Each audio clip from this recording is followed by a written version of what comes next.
Today I'll be sharing some of the biggest differences between working in Japan and working in the US.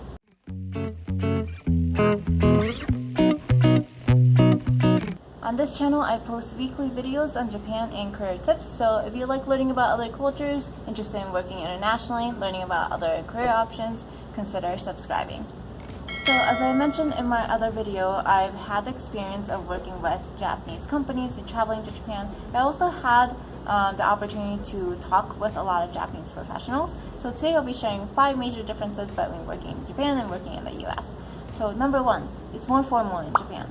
So in the US, the office attire is more business casual, but in Japan, it's more business formal.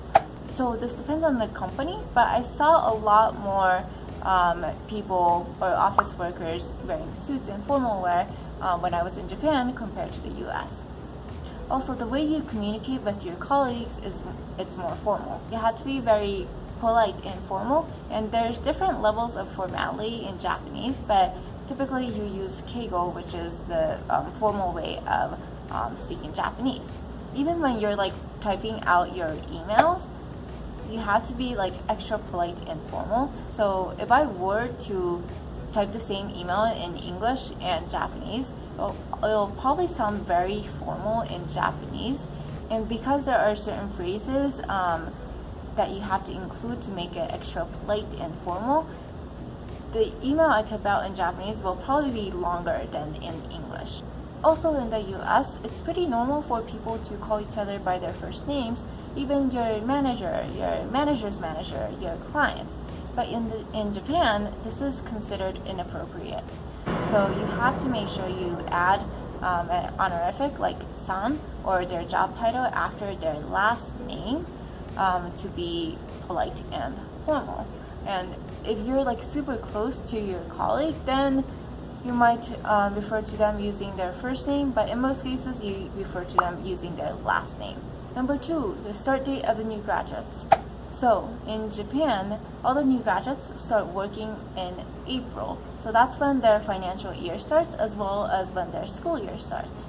Now in Japan, in the US, people start working at different times of the year, I feel like. So there are companies that have certain orientations on a specific date, so they might want to have all their new graduates start working on the same day, but it's not like in Japan where every single new graduate start working in April. Now this is nice because then you get a feel of having a class, starting your job, starting work with other people on the same exact day and going through training. But I feel like there's more flexibility in the US, so there's pros and cons to both. Also, for new graduates working in the US or looking for a job in the US, you apply to a specific role or specific position within the company. But in Japan, rather than applying for a specific position, you apply to the company, and then after you get hired, you're assigned a position or department or a team to work for.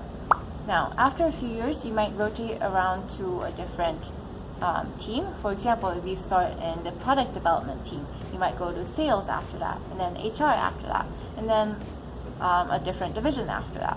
So the point of rotating around is to get a better understanding of the overall business and the company. So I don't know which one's better. There's like pros and cons to both, but which one would you prefer? Leave that in the comment below. Number 3, lifetime employment. So there's a word in Japanese called shushin koyo, which is lifetime employment, or the idea of people working for a company, for the same company until retirement. Now this is slowly changing and it's becoming less and less common, but I feel like there's still more people in the US changing jobs, changing companies to work for compared to Japan. And this is probably one of the reasons why, if you look at the board members for a Japanese company, you usually see a lot of people who have worked there for like 20, 30 years because of this idea of lifetime employment.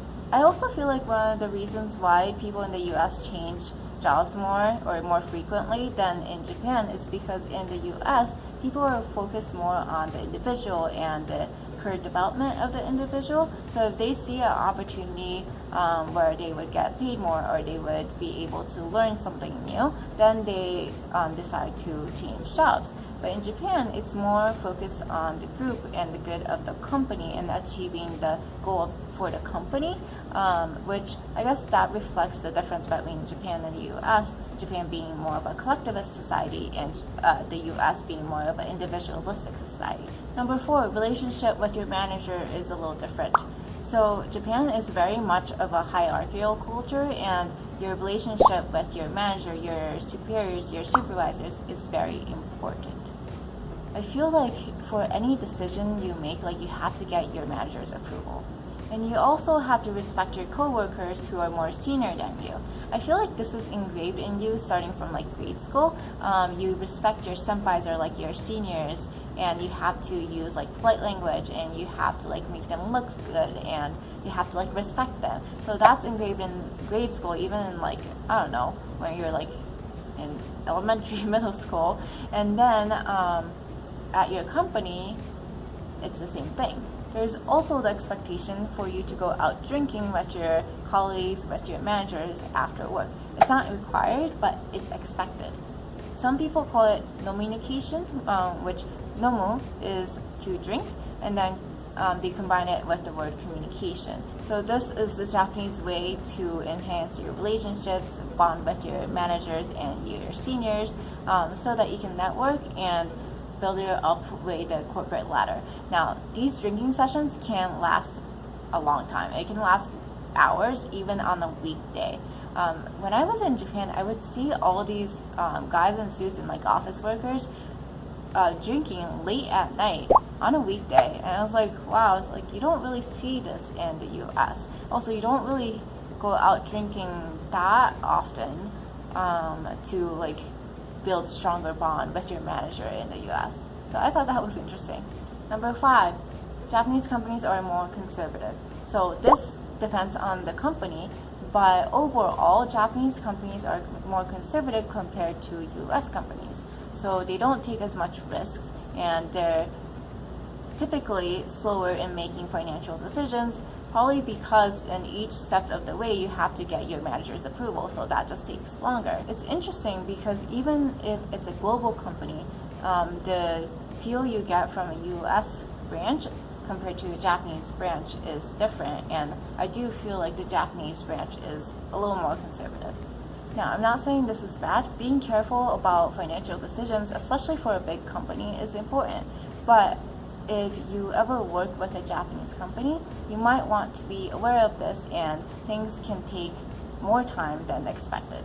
So that wraps up the 5 major differences between working in Japan and working in the US. Now, some people say that Japanese people work longer and harder than in the US. I feel like this is debatable, although I did see a lot of office workers dressed up in suits and going to their office or like going to their company for work during the weekends when I was in Tokyo.